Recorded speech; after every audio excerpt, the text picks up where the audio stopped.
الحمد لله وكفى وسلام على عباده الذين اصطفى وعلى آله أولي الكرم والصدق والصفا وأصحابه النجوم والهدى.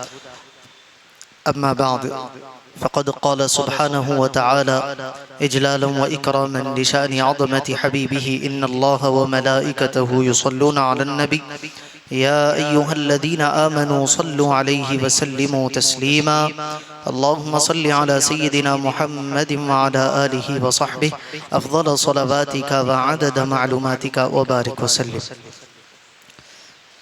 معزز و مکرم حاضرین کرام و سامعین ذوی الاحترام، ہجرت کے 90 سال کا تسلسل ہے اور ہجرت کے 90 سال کا جو اہم واقعہ ہے، جو غزوہ تبوک کا، اس پر ہماری گفتگو چل رہی ہے کہ تبوک مدینہ سے تقریباً 1200 کلومیٹر دور ایک مقام کا نام ہے، جہاں پر رسول پاک علیہ السلام نے اس وقت کی سپر پاور جسے رومن امپائر کہا جاتا ہے، رومیوں کے لشکر کے ساتھ آپ مقابلہ کرنے کے لیے چلے۔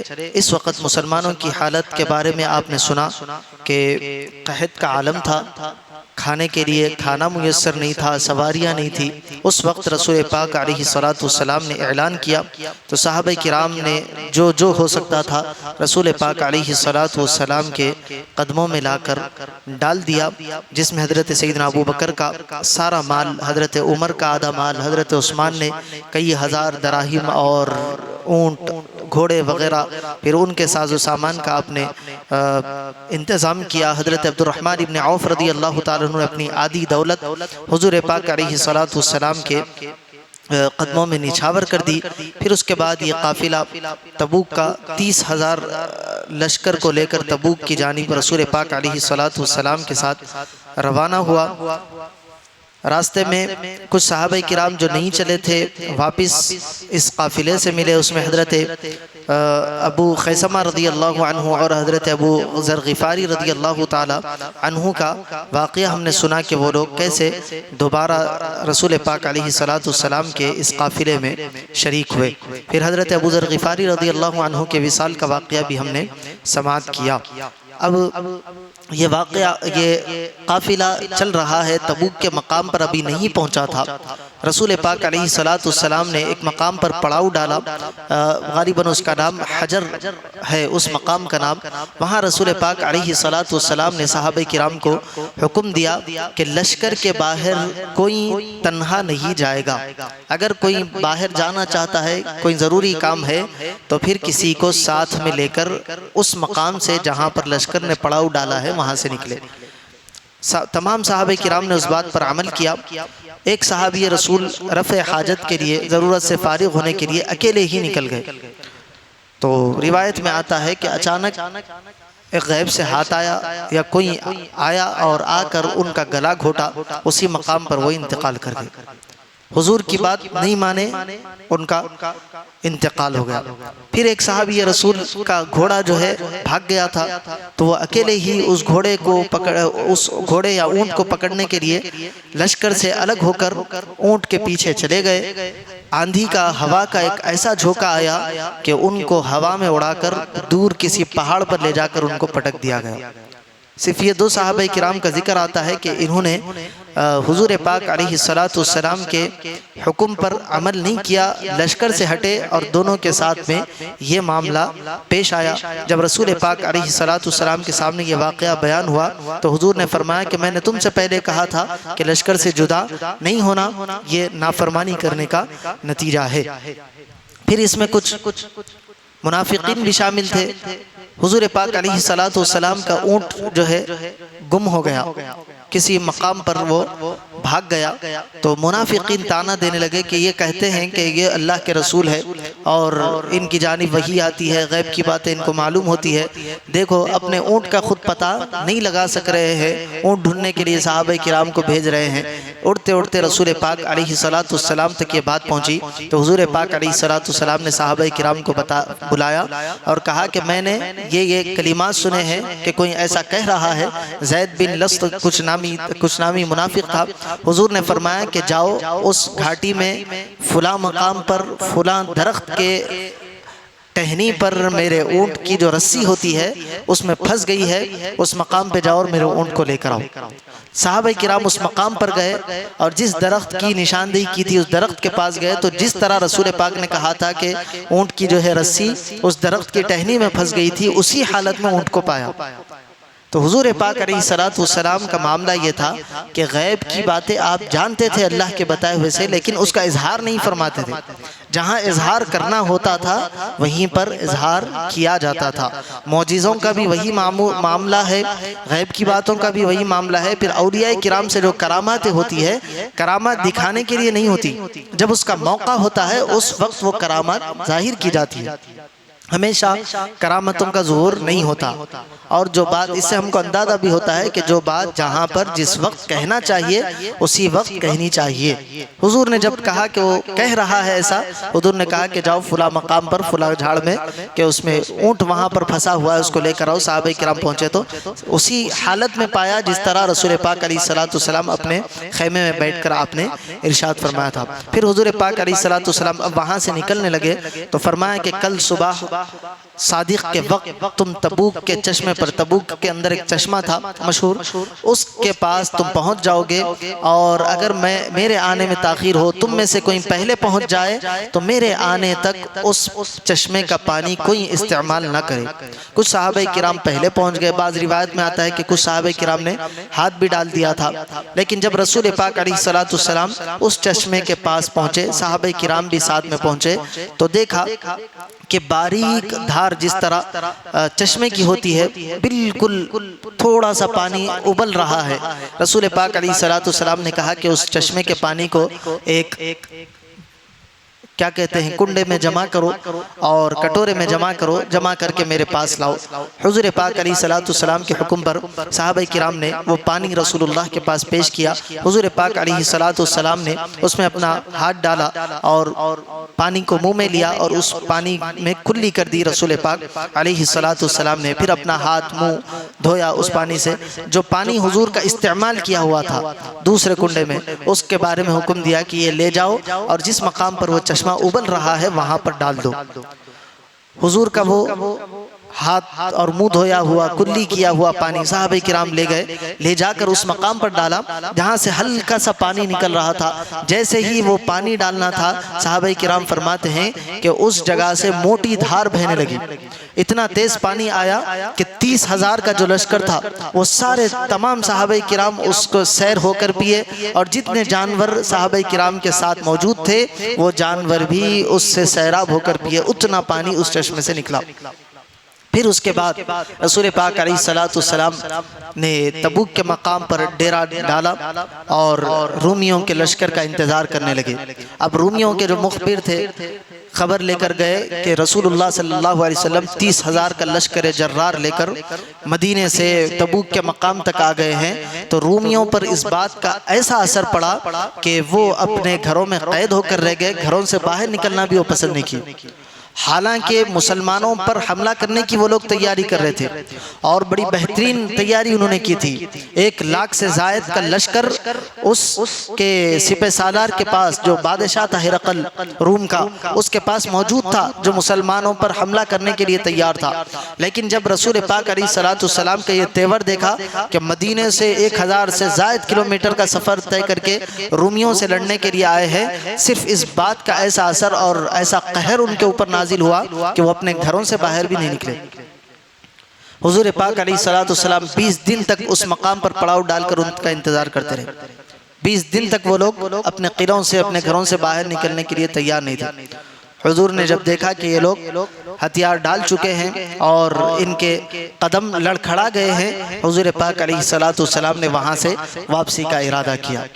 وہ جانتا تھا رومی لشکر کہ یہ وہ صحابہ کرام، وہ جانثار ہے کہ ان کے سامنے ایک کے سامنے 10 بھی آ جائے تو یہ تنہا مقابلہ کرتے ہیں۔ انہوں نے بدر کا، احد کا، خندق کا معاملہ دیکھا تھا کہ ایک کے مقابلے میں 3 بھی آئے ہیں، وہاں 313 تھے، سامنے 1000 کا لشکر تھا بدر میں، لیکن شکست ہوئی۔ پھر 1000 کا لشکر صحابہ کرام کا تھا، ادھر 3000 کا لشکر احد میں لے کر آئے تھے، لیکن بھاگنا پڑا۔ یہ وہ دیکھ چکا تھا بادشاہ، جب 30,000 کا لشکر جرار انہوں نے دیکھا تو کہا کہ یہ ایسے اللہ کی طاقت ان کے ساتھ ہے کہ کوئی ان کو شکست نہیں دے سکتا۔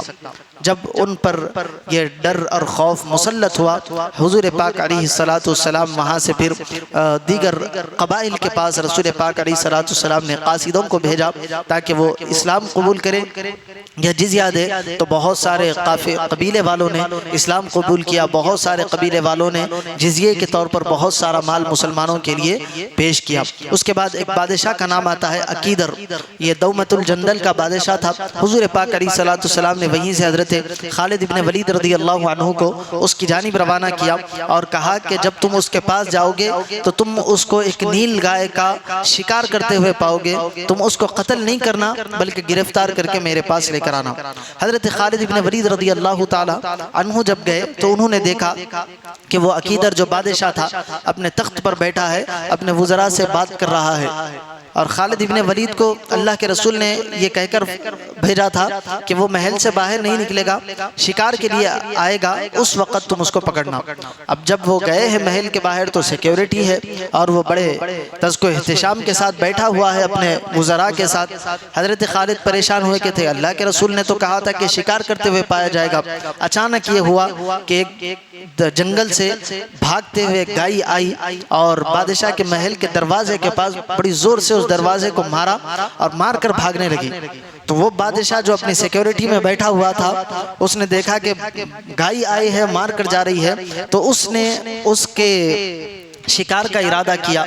وہ اپنے وزراء کو اور سیکیورٹی کو چھوڑ کر شکار کے لیے رات کے وقت میں اپنے محل سے باہر نکلا تاکہ وہ اس گائے کا شکار کرے۔ حضرت خالد ابن ولید رضی اللہ تعالیٰ عنہ اس کے شکار کے لیے پہلے سے بیٹھے ہوئے تھے۔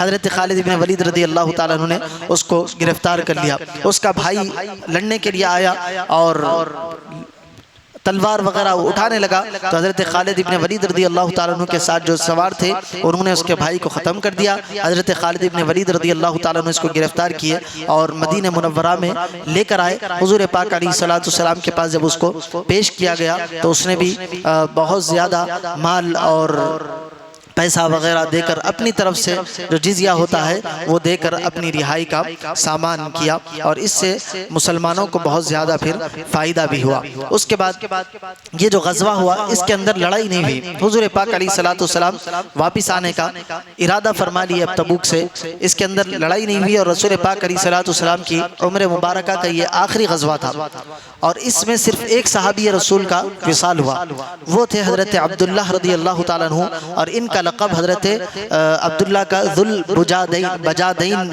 ان کا لقب تھا۔ ذوالبجادین کہتے ہیں 2 کمبلوں والے کو، اس کا معنی ہے 2 کمبلوں والا۔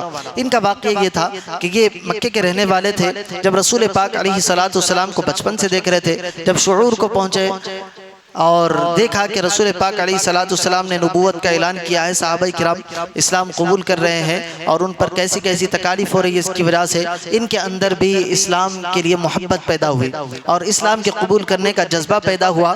تو یہ مکے ہی میں رہے تھے، دیکھ رہے تھے حالات۔ جب مکہ فتح ہوا تو آ کر رسول پاک علیہ السلام کے ہاتھ پر انہوں نے اسلام قبول کر لیا۔ جب یہ واقعے کے بعد اپنے گھر گئے اور چاچا کو اسلام کی دعوت دی تو چاچا کافر تھا، ظلم کرنے لگا، یہ یتیم تھے غالباً، چاچا کی پرورش میں رہتے تھے، ظلم کرنے لگا، یہاں تک کہ حضرت ذوالبجادین جو حضرت عبداللہ ہے ان کو سارے کپڑے ان کے جسم سے اتار کر گھر کے باہر کر دیا۔ جب والدہ نے دیکھا کہ ان پر ایسا ظلم ہو رہا ہے تو والدہ نے ایک کمبل دیا، تو حضرت عبداللہ رضی اللہ تعالیٰ عنہ نے اس کمبل کو 2 ٹکڑے کر کے ایک سے تہبند بنا لیا، ایک سے اوپر کی شال بنا کر آپ مکے سے سفر کے ارادے سے نکلے۔ اب جائے تو کہاں جائے؟ جس آقا کا کلمہ پڑا تھا اسی کی یاد آئی۔ حضرت ذوالبجادین رضی اللہ تعالیٰ عنہ نکلے سفر پر اور مدینہ منورہ آ گئے۔ رات کا وقت تھا، آ کر مسجد نبوی میں آپ آرام کیے۔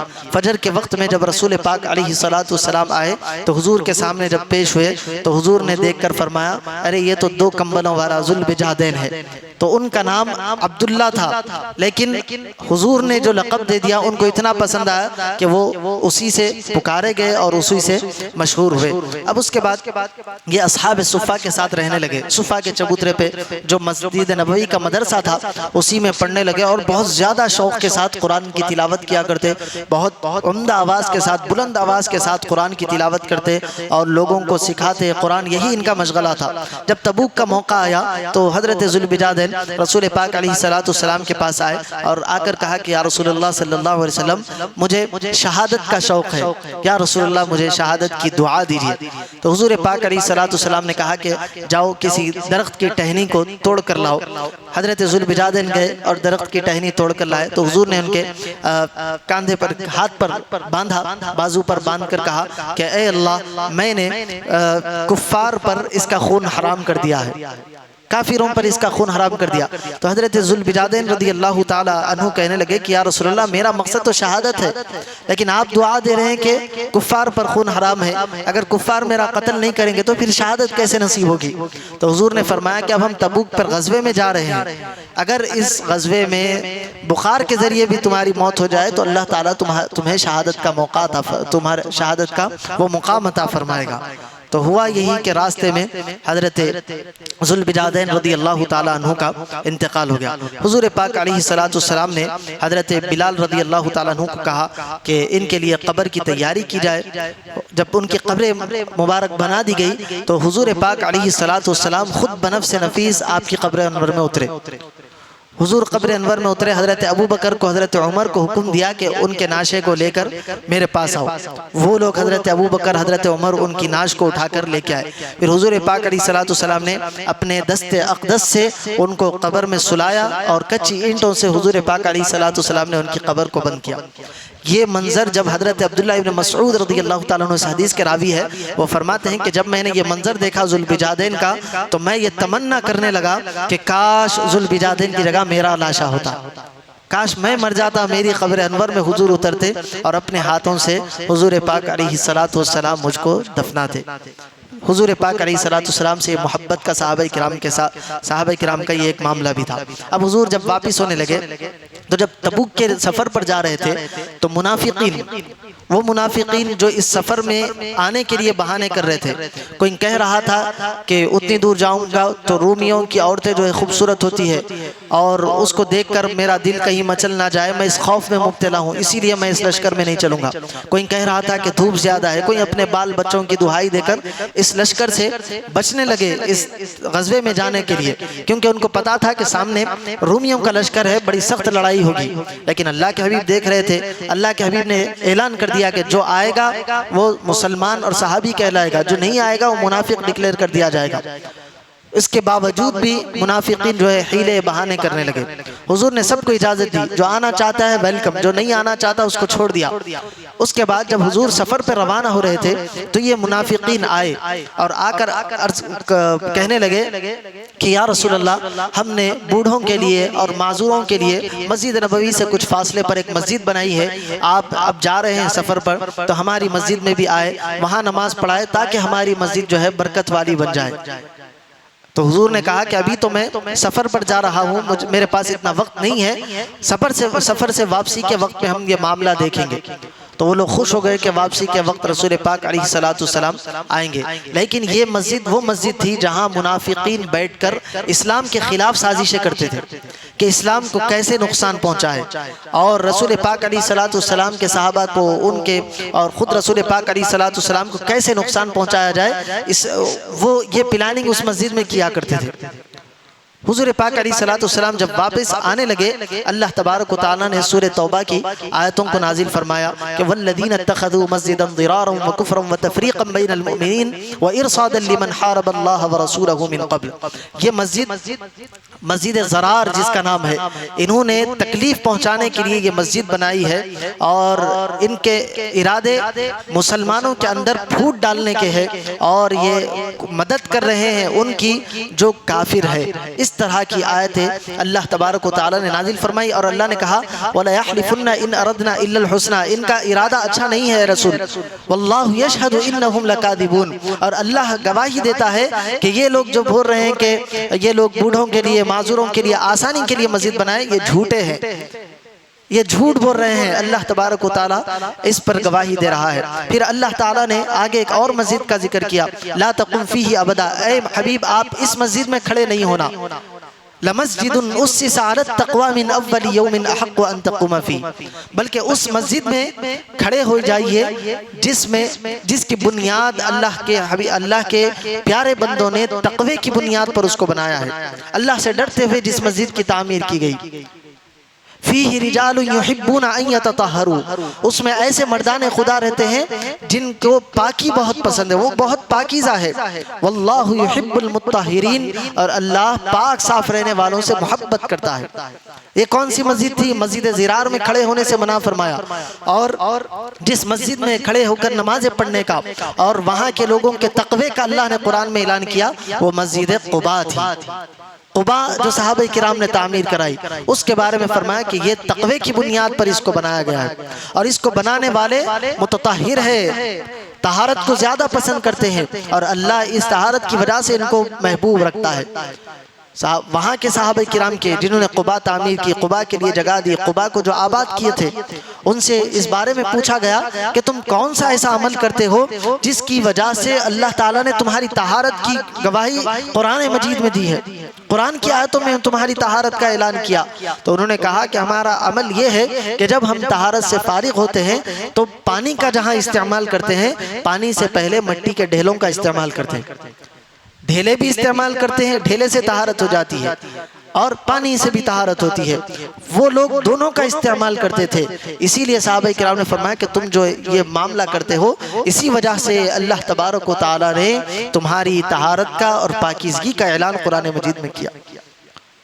تو دو مسجدیں اللہ نے ذکر کی، ایک کے بعد دیگر آیت ہے۔ ایک مسجد زرار تھی جہاں پر بیٹھ کر مسلمانوں کو تکلیفوں میں ڈالنے کا، نقصان پہنچانے کا اور نت نئے پلاننگز مسلمانوں کے خلاف، اسلام کے خلاف بنائے جاتے تھے، اور ایک وہ مسجد تھی جو تقوی کی بنیاد پر جس کی بنا رکھی گئی تھی، جس کو بنایا گیا تھا اللہ سے ڈر کر، اور اس کو آباد کرنے والے مردان خدا صحابہ کرام رضوان اللہ علیہم اجمعین تھے۔ تو ہر مسجد اللہ کی پسندیدہ مسجد اور محبوب مسجد نہیں ہوتی، وہی مسجد پسندیدہ اور محبوب ہوتی ہے جہاں اللہ کے ذکر کے ساتھ اس کے حبیب کا ذکر کیا جاتا ہے، اس کے حبیب سے محبت کرنے والے جہاں ہوتے ہیں۔ جس مسجد میں اللہ کے حبیب کے عشق کے اور ان کی وارفتگی کے بیانات سنائے جاتے ہیں، جہاں سے ان کے اللہ کے حبیب صلی اللہ علیہ وسلم کی محبت لوگوں کے دلوں میں پیدا کی جاتی ہے، وہ مسجد اللہ تبارک و تعالیٰ کو زیادہ محبوب ہوتی ہے۔ ان آیتوں سے ہم کو اس بات کا اندازہ ہوتا ہے۔ تو اللہ نے فرما دیا کہ اے حبیب اس مسجد میں نہیں جانا، پھر اللہ کے حبیب نے اس مسجد کو توڑنے کا اعلان کیا، صحابہ کرام اس مسجد کو توڑے، اس کے بعد کبھی وہ جگہ کسی صحابی رسول نے استعمال بھی نہیں کی۔ جس مسجد کے بارے میں اللہ نے حکم دیا کہ یہ مسجد نقصان پہنچانے والی ہے، اس جگہ کو صحابہ کرام چاہتے تو استعمال کر سکتے تھے، لیکن ان کا تقوی یہ تھا کہ اس جگہ کو انہوں نے پسند بھی نہیں کیا استعمال کے لیے بھی۔ اور کچھ صحابہ کرام سے کہا گیا کہ اس مقام پر اپنے بکریوں کو چرانے کے لیے جگہ بنا لو، تو انہوں نے کہا کہ نہیں، یہ وہ جگہ ہے جو اللہ کو پسند نہیں ہے، ہم اس مقام پر اپنے بکریوں کو بھی نہیں چرائیں گے۔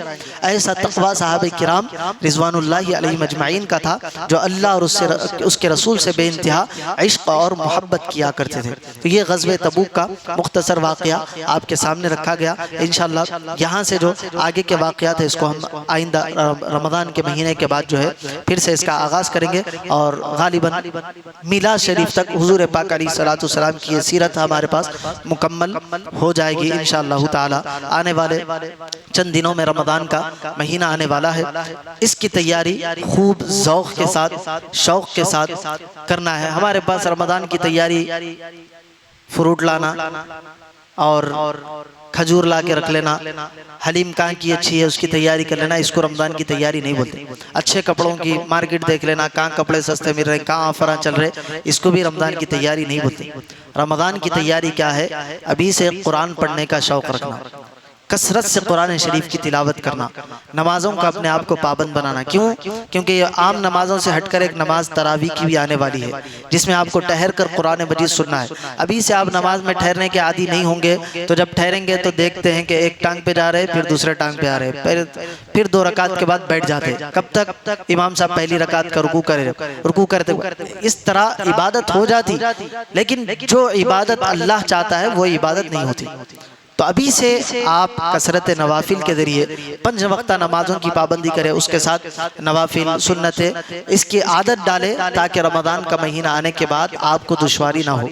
یہ ارادہ کریں کہ کم از کم رمضان میں شریف میں ایک قرآن میں تلاوت کروں گا اور ایک قرآن تراویح میں کھڑے ہو کر سنوں گا۔ اچھا، ایک قرآن سن لینا تراویح میں کھڑے ہو کر، بولے تو ہمارے پاس یہ بھی ہے، ایک رات میں پوری قرآن سن لی، یا 3 رات میں خود سن لیے، یا 5 رات میں، 6 رات میں، اس کے بعد تراویح ختم۔ ایسا نہیں، روزانہ 1.25 پارہ بہتر ہے کہ آپ پڑھیں۔ نہیں 3 پارے پڑھ لیجئے، لیکن اس کے بعد تراویح قضا نہیں ہونا۔ بہت سارے ایسے مساجد ہیں جہاں 1 دہا ہوتا ہے، اس کے بعد علم طرح سے تراویح پڑھائی جاتی ہے، اس مسجدوں کا انتخاب کریں، وہاں جا کر پڑھ لیں۔ نہیں پڑھتے تنہا بھی آپ نماز تراویح پڑھ سکتے ہیں، لیکن 20 رکعت پورے تراویح کے، پورے رمضان 30 دن آپ کو تراویح چاند رات سے لے کر چاند رات تک پڑھنا ہے۔ اور ہماری مسجد میں بھی روزانہ 1.25 پارہ ہمارے حافظ میر محمد علی صاحب کامل الفقہ جامع نظامیہ 1.25 پارہ قرآن مجید روزانہ سنائیں گے۔ نماز عشاء ہماری مسجد میں 8:30 بجے ادا کی جائے گی۔ اس اعلان کو آپ نوٹ کر لیں۔ اللہ تبارک و تعالیٰ کی بارگاہ میں دعا ہے کہ اور سننے سے زیادہ عمل کی توفیق عطا فرمائے۔ وصلی اللہ